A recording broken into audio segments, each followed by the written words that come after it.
వీళ్ళ ఉద్యోగాలు కావాలంటే ఇంటర్నేషనల్ లాంగ్వేజ్ ఇంగ్లీష్ కావాలి, ఇంగ్లీష్ రావాలి. అమ్మ భాష మాతృభాష తెలుగు అయితే నడిపించే భాష నాన్న భాష ఇంగ్లీష్. మేం పేదవాళ్ళమి.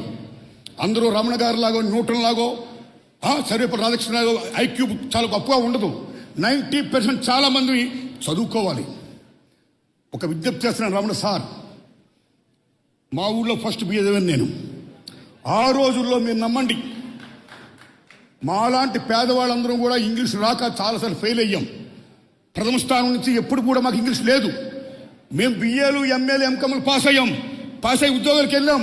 ఉద్యోగాలకు వెళ్ళినప్పుడు ఇంటర్నేషనల్ లింక్ లాంగ్వేజ్ ఇంగ్లీష్లో ఉండడం వల్ల ప్రశ్న పత్రాలు మేమందరూ ఫెయిల్ అయ్యాం. మేమేమయ్యాం? గుమస్తాలు అయ్యాం, ప్యూన్లు అయ్యాం, అటెండర్లు అయ్యాం.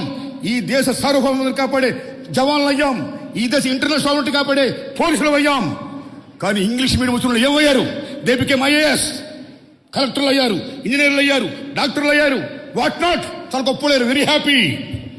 కానీ విద్య ద్వారా ఏ సామాజిక న్యాయం వస్తుందని అంబేద్కర్ మహానుభావుడు చెప్పాడో, because of these Telugu and English అనే భేదం వల్ల ఇంగ్లీష్ వచ్చినాడు చాలా గొప్పోడైపోయాడు, తెలుగు వచ్చినాడు చాలా అటపతడపోయాడు.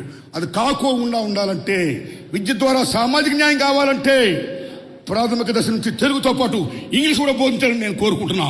కాబట్టి పెద్దలు మీరు కూడా దయించి మమ్మల్ని ఆ యాంగిల్లో మాట్లాడి ప్లీజ్ నెక్స్ట్ సభలో ఇంగ్లీష్ కూడా మరవద్దని చెప్పండి. రమణ సార్, మీ దండం పెడతా.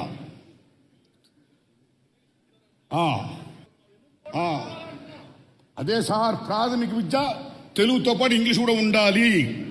This my humble request, please. Anyhow, చాలా ధన్యవాదం. చాలా గొప్ప అవకాశం నాకు ఇచ్చారు. థ్యాంక్స్ రవిశంకర్ గారు, థ్యాంక్స్ ఎ లాట్.